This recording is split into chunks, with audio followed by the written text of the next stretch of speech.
রমজান মানেই হালিম, কিন্তু জানেন কি এই মজাদার খাবারের জন্মস্থান বাংলাদেশে নয়, বরং হাজার বছর আগে আরব দেশে। রমজান মাস এলেই ইফতারের প্রথম খাবার হিসেবেই বেছে নেওয়া হয় হালিম। গম, ডাল আর মাংসের তৈরি মিশ্রণের এই খাবার এখন ঢাকার ইফতারের অবিচ্ছেদ্য অংশ। কিন্তু এই ইতিহাস জানলে আপনি অবাক হবেন। হালিমের মূল শিকড় খুঁজে পাওয়া যায় মধ্যপ্রাচ্যে। প্রাচীন আরবে একে ডাকা হতো হারিসা বা হারিস নামে।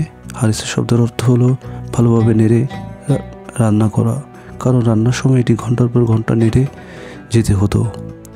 দশম শতকে আরব বণিক ও সুফি দরবেশদের হাত ধরে এই খাবার ভারতীয় উপমহাদেশে প্রবেশ করে। মুঘল আমলে দিল্লি ও ঢাকার হালিম জনপ্রিয় হয়ে ওঠে। সে সময় এটি ধনী গরিব সবার জন্য ছিল পুষ্টিকর খাবার।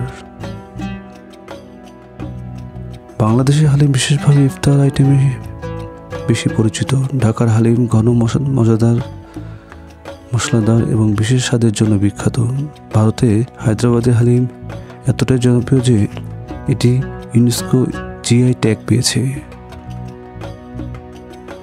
পাকিস্তান ও লাহোরে মশলাদার হালিম বিশেষ খ্যাতি অর্জন করেছে। আজ হালিম শুধু রমজানই নয়, সারা বছরই সবার প্রিয় খাবার। তবে ঢাকার হালিম ইফতার সময় বিশেষ আনন্দের প্রতীক হয়ে উঠেছে। তাই বলা হয় হালিম শুধু খাবার নয়, এটি ইতিহাস ও ঐতিহ্যের এক সুস্বাদু উত্তরাধিকারী।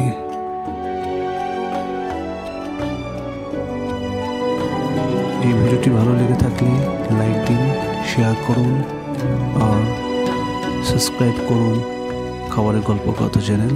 সবাইকে অনেক অনেক ধন্যবাদ।